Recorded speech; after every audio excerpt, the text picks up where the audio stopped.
Welcome back to Remarkable Concept. Again, I am Remarkable himself. Last episode we spoke about lists.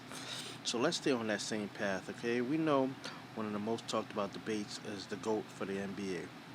Now, I'm not here to convince anyone to go one side or the other, but I just want to know that there are three things people need to stop lying about in this debate. Number one, that when talking about Michael Jordan's career, we don't include Washington playing days. One, by you saying that, that means you're including it. Let's be real. If he didn't play those 2 years in Washington, that means Jordan would have played 13 years, won six championships, and his last shot would have won a championship. Like, would this really be a debate at this point? Like, that's just one of the greatest ending to a career. Second, again, when we talk about Jordan, we don't mention his first round exits. The reason being is that when he first got in the league, and once he's made it to the next round, he's never lost in that round again. So his career was like climbing a mountain. Unlike LeBron, that had a lot of ups and downs. Even as his first retirement, he lost, I believe, in the second round. And then the following year, he won three straight championships. Again, he didn't do that when he went to Washington, but that's why there's still a debate here. Because, like I mentioned in the first, you know, we we included that. That's why LeBron is still in the chase of debate. That's probably trying to be the GOAT. Let's go with number three. I actually heard, I believe Nick Wright talk about how Jordan gets extra points for non-basketball things, which actually LeBron actually got one of the biggest boosts when it comes to non-basketball related things. As his championship in Cleveland, yes, I know. He came back from being three down. Very big accomplishment. No one's ever done it.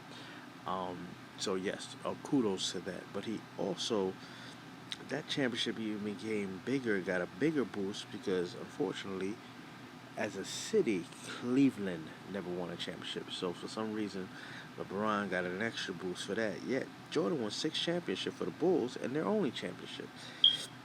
And he's one of two players that, if you just look at their history as a team, has multiple MVPs, and they're the only one on record for that. And it's him and I believe Elijah with Houston Rockets, because Houston has never won a championship before or after Elijah as Michael Jordan.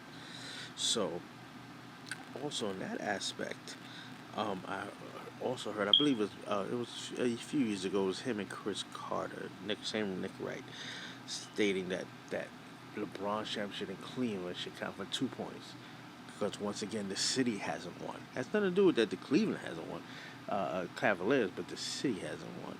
So therefore, if in that aspect, why doesn't Jordan's six championship? Because Bulls hasn't won a championship before or after, but the fact because other Chicago teams won, that Jordan's six championships with Chicago Bulls, which is the only championship, doesn't count as two, which would make it 12. And if that's the case, then you know this debate would fully be over at this point. So again, when discussing having these debates on who's the GOAT, stop saying, "Oh, no one counts Jordan, Washington years, or his first round exits, or and so forth and so on. He gets credit for the shoes. All that is factored in, and with all that factored in, if you still think LeBron's better, fine. If you still think Jordan's better, fine. But stop. Let's stop saying these things. All right. Once again, this is Remarkable Concept with just my thoughts. See you on our next podcast.